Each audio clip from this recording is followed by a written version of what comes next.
Beautiful changemakers, this is episode 45 of Entrepreneurs for a Change. If you like the show, we invite you to join our tribe at entrepreneursforchange.com. Come on by and check it out. Are you ready to be the change? If so, you've come to the right place. You're about to join a movement of entrepreneurs who are empowering people, saving the planet, and turning their passion into profits while creating the lifestyle of their dreams. If you don't believe us, check out our website at entrepreneursforchange.com, a place where you can be inspired, mentored, and supported by a tribe of change-making entrepreneurs just like you. Hello, brilliant changemakers. This is Lorna Lee, and I want to welcome you back to another episode of Entrepreneurs for a Change, a web show about entrepreneurs who are following their passions, living their purpose, and turning business into an unstoppable force for good. Before we dive into the show, I want to make an important announcement. We're changing up the format of the show to make it easier for you to get the information you need to help you grow your business. What I discovered is that my guests not only have an incredible story to share, they also have a wellspring of knowledge that can help you on your entrepreneurial journey. So from now on, my guests will be offering a masterclass, which you can download for free from the show notes. The masterclass is a deep dive into one area of their expertise, like branding, marketing, raising capital, and crowdfunding, which is the focus of this episode's masterclass. Now, my guest for today is Bart Skorupa, who is co-founder and executive director of Groundwork Opportunities, which invests in local leaders and entrepreneurs who have the potential to end poverty in their communities and beyond. Go equips these leaders and entrepreneurs with the training, seed capital, and international exposure they need to take their mission to the next level. Go engages champions, ordinary people like you and I, to use their crowdfunding platform to spearhead fundraising campaigns that support the leaders and projects that they've identified as having the most potential for positive impact for the communities that they serve. Projects like drilling a village well, vocational training for women in the Democratic Republic of Congo, education for Syrian refugee children in Lebanon. In his interview, Bart shares his terrifying story and brush with blindness that sparked his resolve to leave his job as a well-paid Fortune 500 management consultant to become a social entrepreneur dedicated to eradicating global poverty. The simple linguistic shift in how Go referred to their platform that unleashed a floodgate of support for their mission. His number one entrepreneurial mindset hack that helps him overcome all kinds of challenges. The defining characteristic that sets social entrepreneurs apart from other entrepreneurs. Fundraising hacks that help you raise a meaningful amount of money for the causes you care deeply about without burning out. In Bart's crowdfunding masterclass, which you can download for free from the show notes at entrepreneursforchange.com/45, Bart teaches how to jumpstart a crowdfunding campaign from scratch, and an overview of the typical crowdfunding timeline. The key components of a crowdfunding campaign and factors that will play a role in achieving success. Common pitfalls that aspiring crowdfunders should be careful of, and much, much more. Tools, people, and resources mentioned in the interview can be found in the show notes at entrepreneursforchange.com/45. Now, before diving into the interview, I want to encourage you to rate, review, and download Entrepreneurs for a Change on iTunes. This really helps us reach more people with inspiring stories of entrepreneurs who are changing the world. Also, if these stories inspire you to start a world-changing business of your own, head over to our website at entrepreneursforchange.com and download the Business Changemakers Toolkit to get a jumpstart today. Now on to the show. Hello, Bart. It's such an honor to have you here with me on the show. I've been a huge fan of Groundwork Opportunities for quite some time, and I really appreciate the work that you do in the world. So I'd love for you to introduce yourself to the audience and what your organization does. Hi, Lorna. Thank you very much for having me. My name is Bart Skorupa, and I run an organization called Groundwork Opportunities, or GO for short. In short, what we do is invest in leaders and entrepreneurs who have the capacity to end poverty in their communities. And it's been an interesting past 6 years. We started about 5 years ago. And just to give you a little bit of background for you and all the listeners out there of how I came to be an entrepreneur was completely almost accidental. Most of my life was in strategy and management consulting. I worked for a number of Fortune 500 companies, helping them get bigger, working many hours without a passion or a why behind what I was doing, and then burned out. So I did what every logical person does, is quit their job and move to Madagascar. My mom, on the eve of Mother's Day, actually hated this idea. I just told her that I just wanted to do something different, and having worked nonstop for so long, I just wanted something different in life. And I found this opportunity where I could volunteer at this coral reef research project in the southern tip of Madagascar. Diving had always been a passion of mine. And I did it. And I went out and I just shed everything I had in life and started up fresh. And it was an amazing experience. I was working with local communities in this extremely remote area, and we were in the ocean every day. And I wore contacts.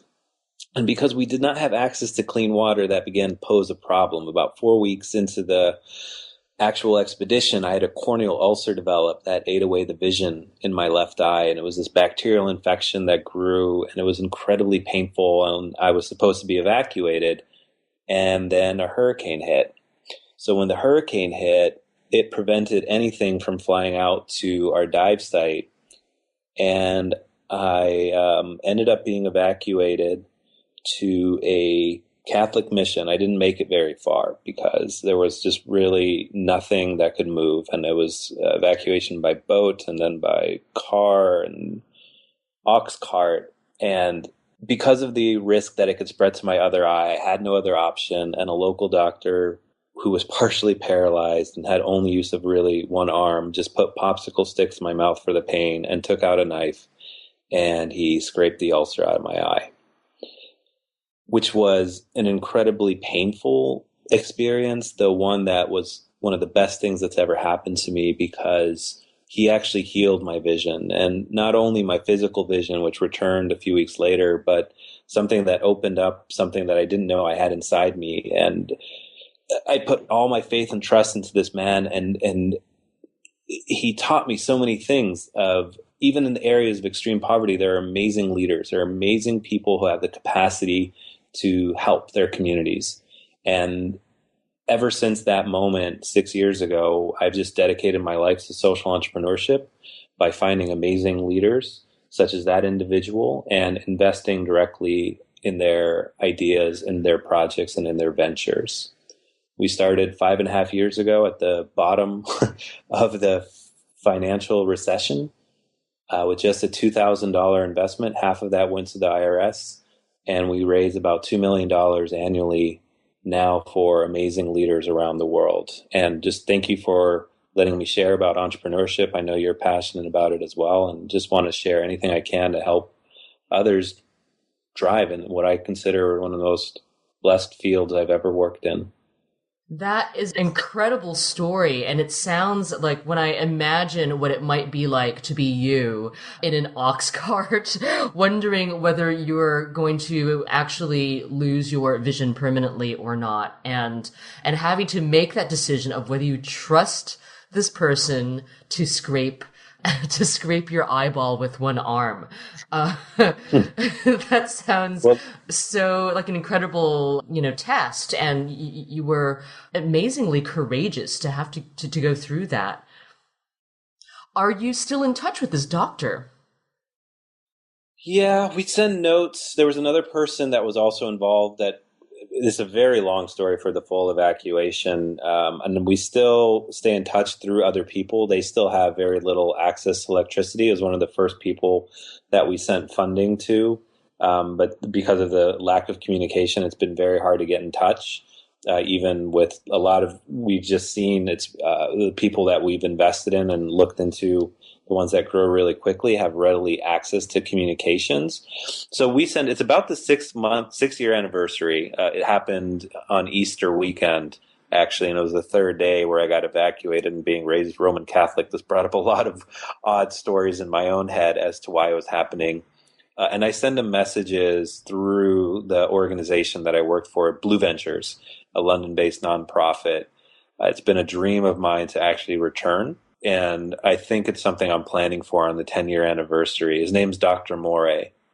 I have his notes that he took about the surgery, which are one of my prized possessions. And I just cannot thank him enough for all the lessons he taught me, and probably the biggest one being trust. Yeah, absolutely. Wow.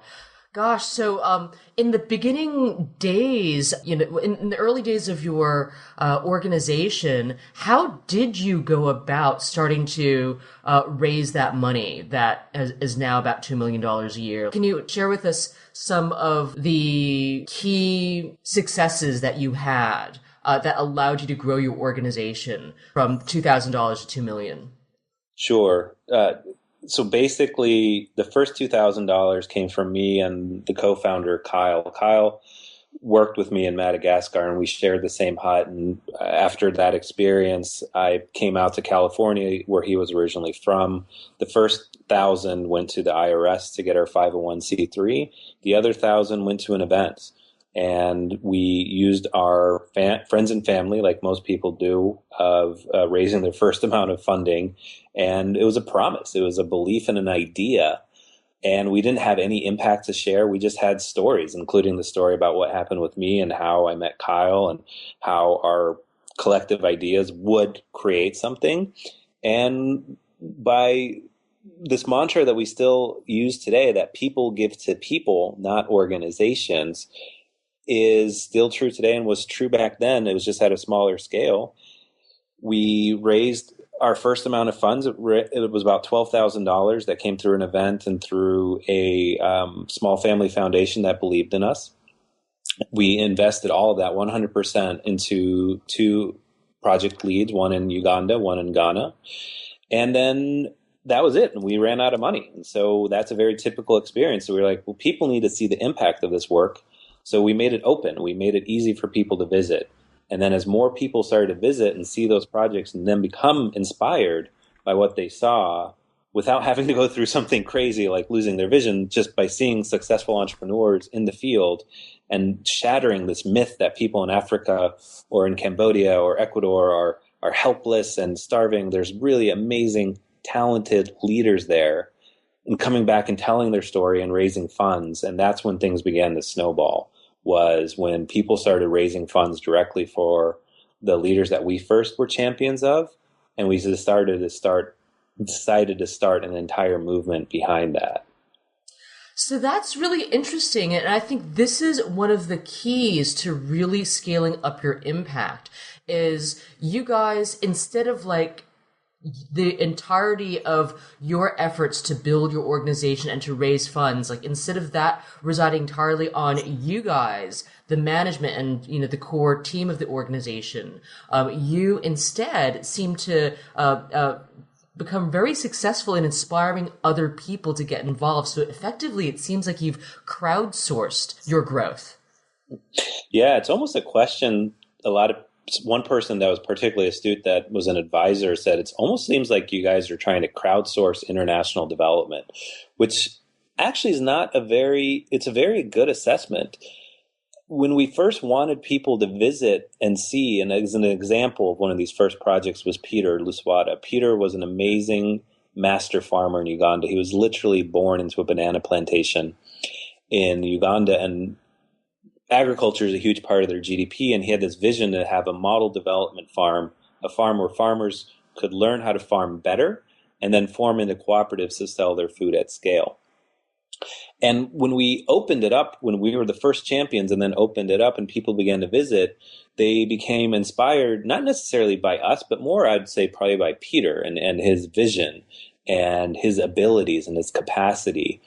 And what we quickly realized was harnessing the stories that they were telling us when they'd come back. I'll give you a specific example. So 3 years in, we're about $100,000 raised per year in a random sort of way. We failed a lot. We tried events. We tried running races to raise funds ourselves. But then we realized there were people that were visiting and they were inspired by what they saw. So Sarah, 3 years ago, took a week and a half of vacation through a friend of a friend, visited Peter, and came back so inspired by what she saw. She said, Peter has this vision to build a biogas plant now. He's got this farm, has no source of electricity. If he had $6,000, he could build a biogas plant to have a clean source of energy. And she ran a marathon to raise that $6,000, actually raised $12,000.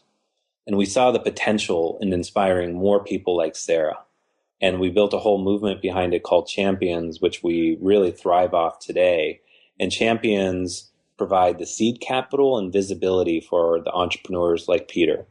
They're the ones that are raising funds via crowdfunding and telling the story on our own platform to help people like Peter thrive.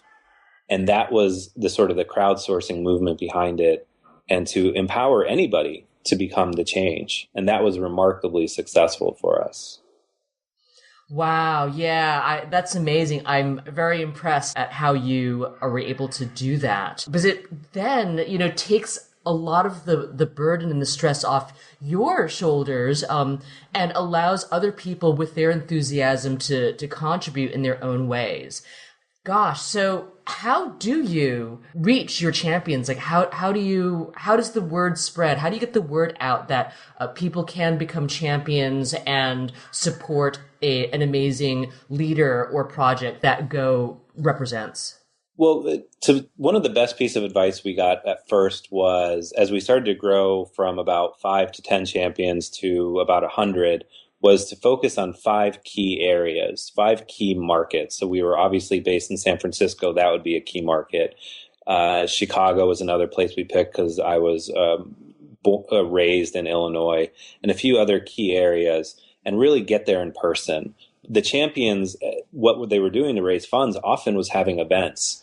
They would have fundraisers themselves, and we'd help them with the fundraisers of, here's a way to really market the event. Here's a great template for a silent auction to get items for your event. And then we'd go to the events in person. Because once you inspire one person, which has a high cost of acquisition, it takes a while. If I told you about Peter, just as I did now, would you necessarily fundraise for him right away? Probably not. You'd go on the site, you'd learn a little bit more, perhaps you'd like to get in touch. And that does take a little while to inspire that first person. But once you inspire that first person, you help them as much as you can. So we'd go out there to their events in person. We picked 5 areas and showed our faces, told our stories, and really try to get more people inspired, because one champion event would get 60, maybe 100 people. 2 more or 3 more from that event would sign up. Social media, we often use the hashtag #BeTheChange.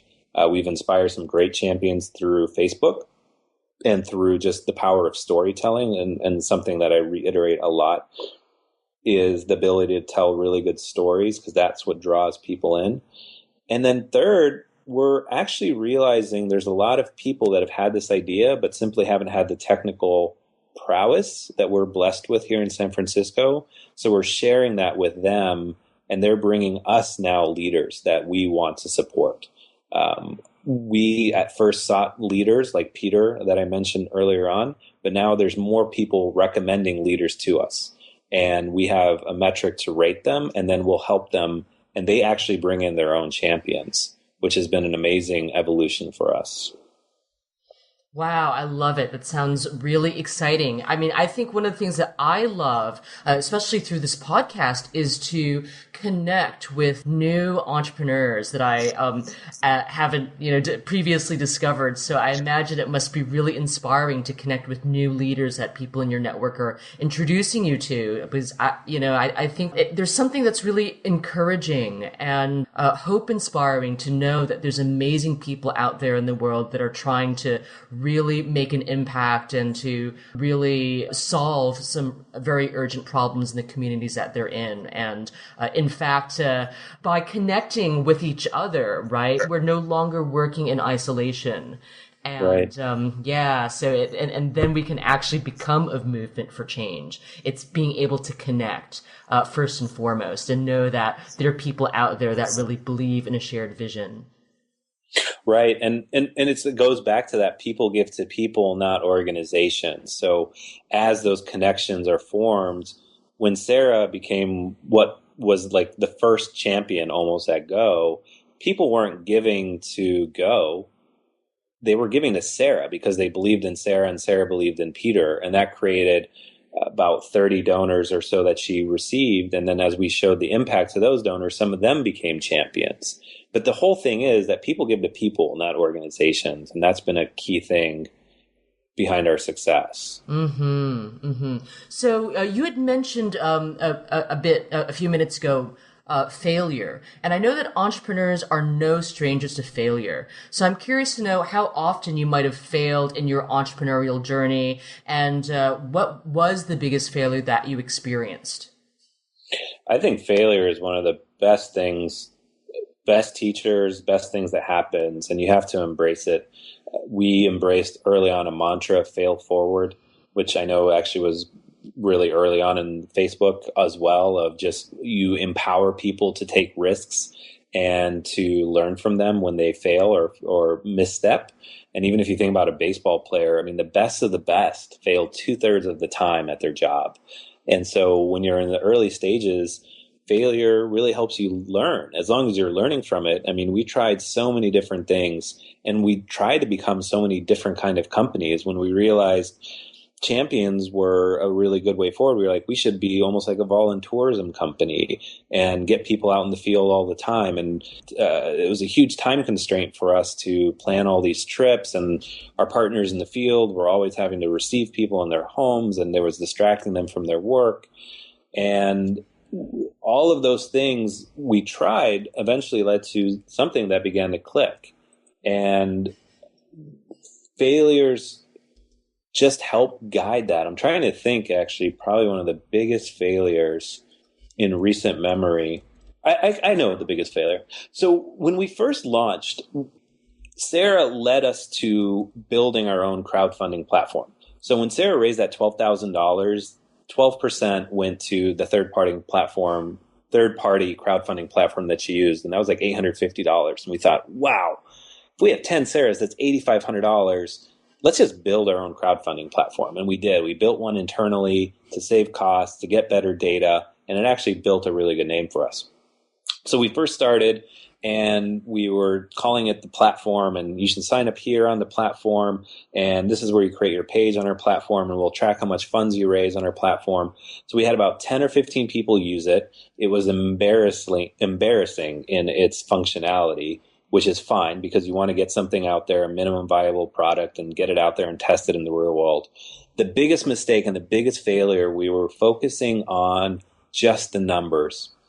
And I was at a conference called SOCAP, which I go to every year. It's an amazing conference that happens here in San Francisco at the intersection of social and capital.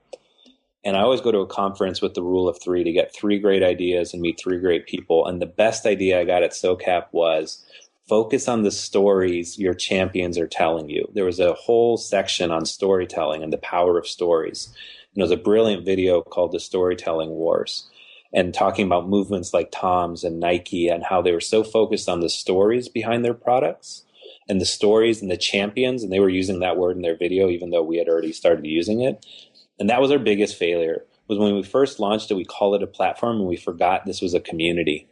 We forgot that it was the stories of the people that mattered. And we saw a dramatic difference when we made that little shift. So at the time when we first launched, people were raising about $1,200 on our platform, quote unquote.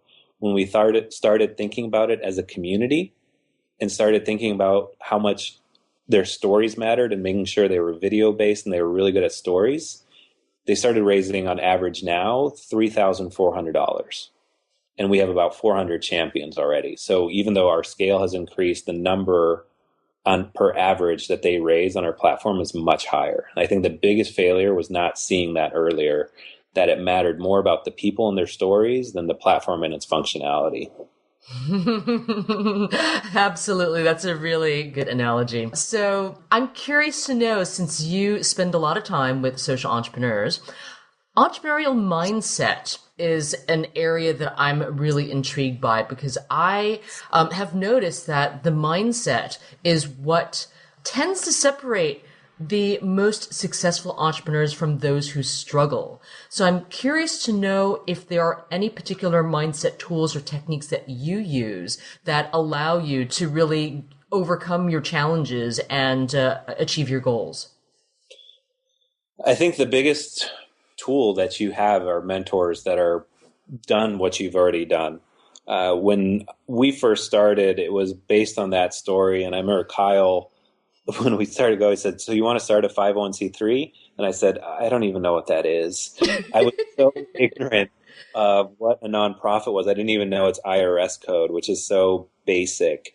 And I just learned that through mentors and people that had been there, it was very helpful. And mentors do a couple of things. One, they've already been through those stories that there's lots of really good things that happen in entrepreneurship and there's lots of really bad. And we've been through some really amazing peaks and some really low lows. And it's helpful that people have been there before, can relate to that.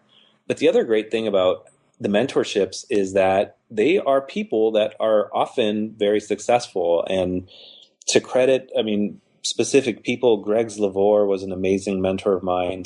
Scott Harrison of Charity Water really helped me think through about the Champion platform and everything they were doing at Charity Water.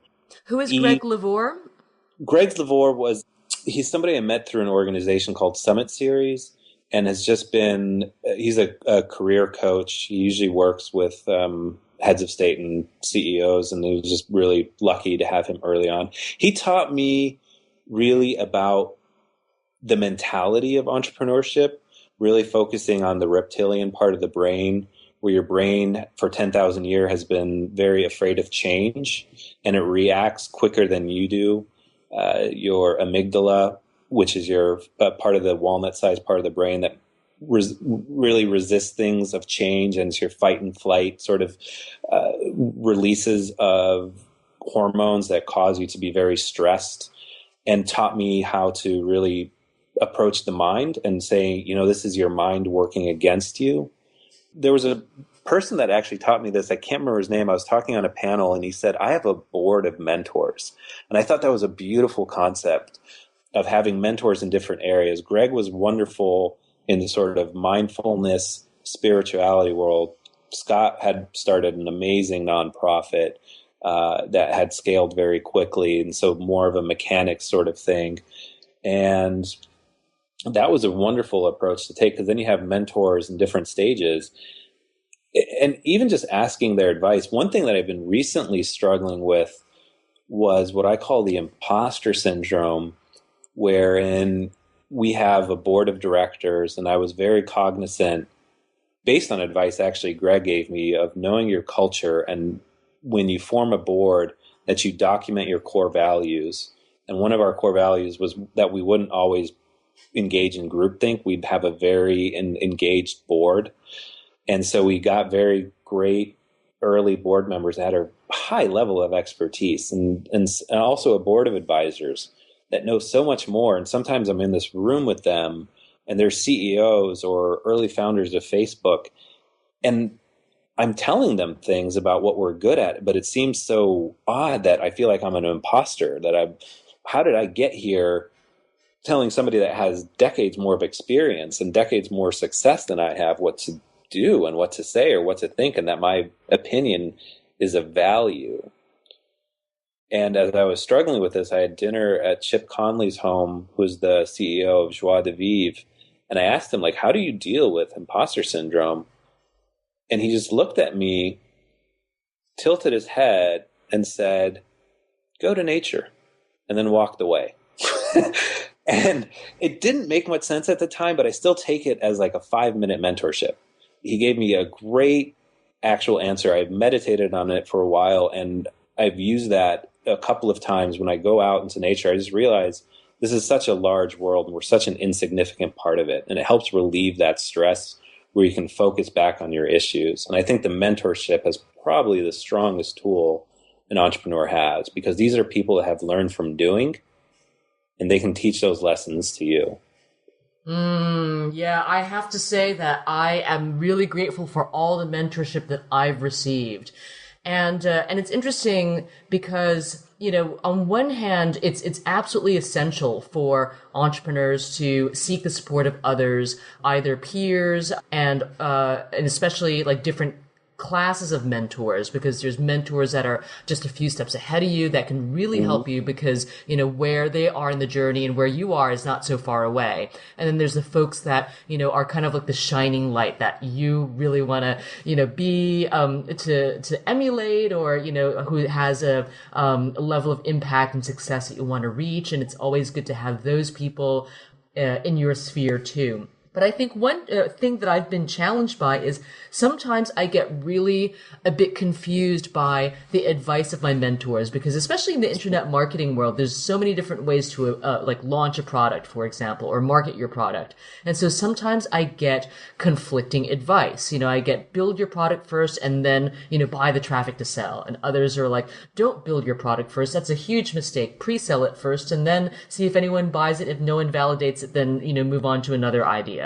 And so for you then, and so one thing that I've really like grappled with is the value of investing in mentorship. Like there's people that will give you mentorship for free because they believe in what you're doing, and those folks are always great.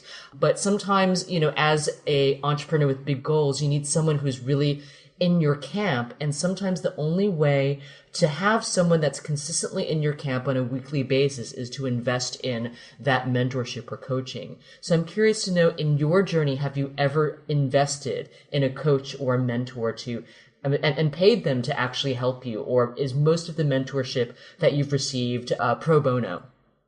It has all been pro bono, though I do ask for it specifically. So it's not, unless it's like a board member that they've obviously bought in and there's a huge commitment there, they're obviously acting in a mentor sort of way, especially when things don't go according to plan. Though when I got this concept of the board of mentors idea about a year ago from someone else, and I wish I could remember his name, but it was a panel, I just can't remember what his name was. I started to think about all the past mentors I had, and I liked the concept because it allowed to put them in different categories of those people, like you said it perfectly, a few steps ahead and then the shining light. And there is a current mentor I have his name is Zeal Caden, who heard me speak at a tech conference once, and he came up and he told me what he was doing. It was something that I wanted to stretch myself towards and build towards, which is actually getting paid at a much higher rate for speaking and using that and speaking on much higher platforms. The current places I speak are anywhere from 60 up to about 1,000 people, which is great. But I wanted to see, like, how do you get on those 10,000, 15,000 person stages? I've spoken at Dreamforce. How do I speak as a keynote or introductory to a keynote at Dreamforce? And he's like, I've been there. I can take you there. Let me show you how that's done. And I knew I needed him as a mentor. And so we met a couple of times. And by the third time, it's literally like you're asking for somebody to go steady with you. And you make it a direct ask is, Zeal, I'd like for you to consider being a mentor of mine for 6 months. Here's what I think I can achieve with your help, and having specific deliverables. So even though he took me on because he does charge people to do this, but I made it a specific ask. Obviously, I have the nonprofit backing behind me saying this will help go and help so many people suffering in extreme poverty. And that was obviously, and if he hears this, I'm sure he'd appreciate it. He's probably smiling right now. That was definitely a hook. But I made it direct. And I think you need to have that direct ask. Otherwise, it's not going to work. You can't just say, I'll just reach out to you with advice whenever I need it. Yeah, I think one of the many perks of being a social entrepreneur is that it's so much easier to attract services that most other entrepreneurs would actually have to pay for because of the vision and the mission that you as a social entrepreneur are representing. That's very true. And that's probably we started with $2,000, and so that's not a lot to start a company. But with the services, we were so frugal with everything from using Salesforce as our CRM because they gave 10 free licenses, to even now we use Tout app, which I think is an amazing application to track your relationships via email. Even now with money, like I still send an email to Tout app, like, do you have a nonprofit discount? Can we get some licenses for free? I'll do a webinar with you guys to promote your product.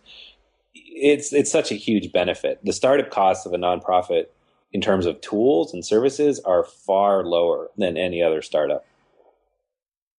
Yeah, great. So, remember, folks out there, use your, if you have a nonprofit organization, use that to your best advantage in order to serve those folks that you serve. So, I'm curious to know, what sets social entrepreneurs apart from other entrepreneurs, in your opinion?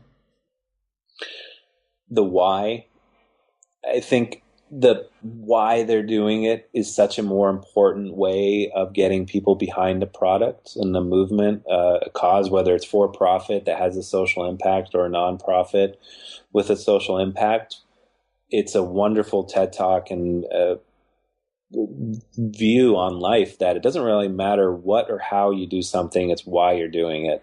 And it was an idea first posited by Simon Sinek, and he called it the golden circle, which is the why is in the center of the three concentric circles of why, what, and how. And that separates social entrepreneurs. We want to help women get better jobs. We want to provide more water. We want to get rid of homelessness. That's why we exist. It's the reason behind our mission statement. And then they can go into their product, and then they can go into their methodology. But when you start with why, it's such a great way to get people inspired behind what you do. It's one of the first things that we teach our champions when they sign up and say, I'm going to help Peter get that biogas plant or the drill rig that he's currently fundraising for. It's when you reach out to somebody to inspire them to be a champion with you or get donations, or when your event, tell them, I'm having this event to help provide clean water. Start with why. And social entrepreneurs, they definitely have the leg up on that. And that attracts people to work for you for free with their volunteers, with their time.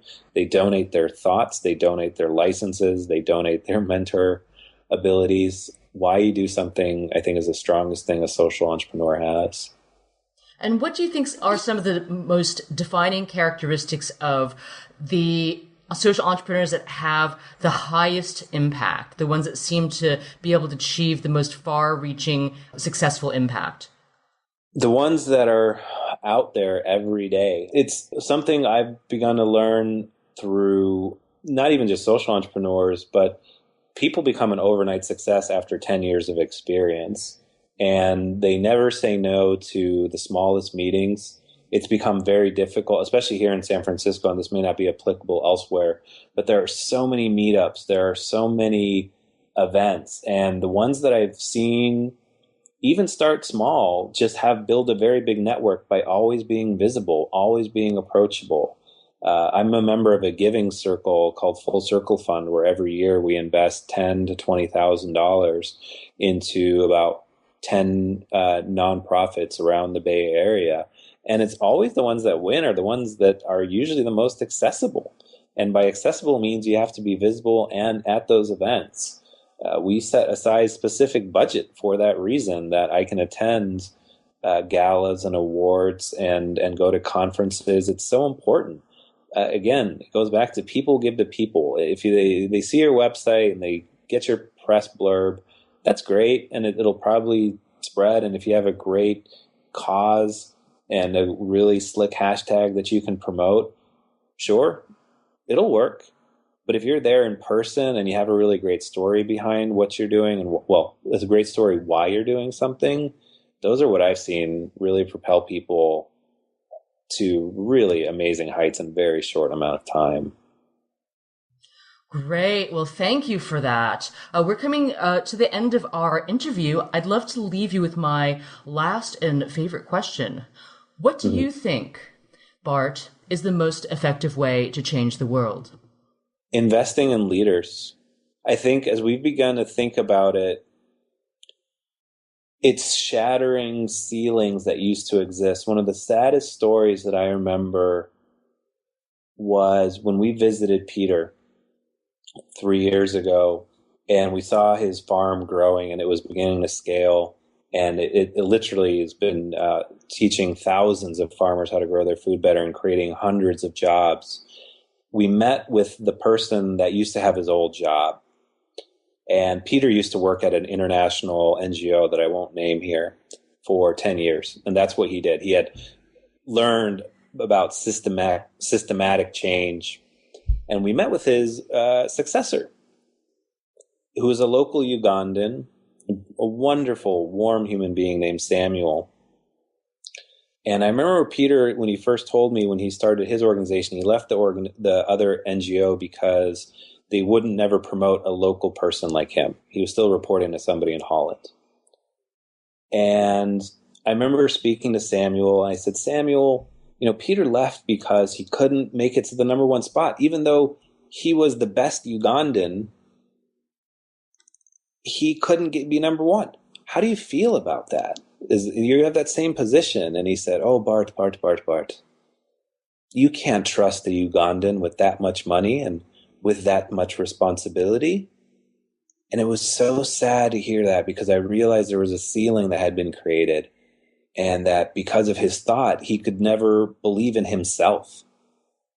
And that is really why we invest in leaders. It's not simply just to get their projects off the ground, where they go further. They become community leaders. They may go into politics. That can actually change the world.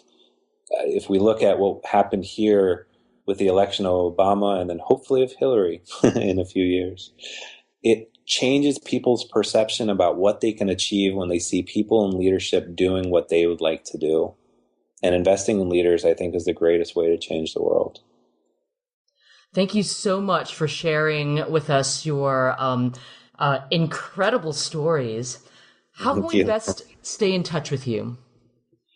At Bart Skorupa on Twitter, at BartSkorupa. And the website for Groundwork Opportunity is goworks.org, GOWORKS.org. Fantastic. Thank you so much, and you have a beautiful day. Thank you. You too, Lorna. Thanks, folks, for listening to the Entrepreneurs for Change podcast. If you enjoyed this episode, please help us reach more people with inspiring stories like this one by giving us a 5-star rating in iTunes.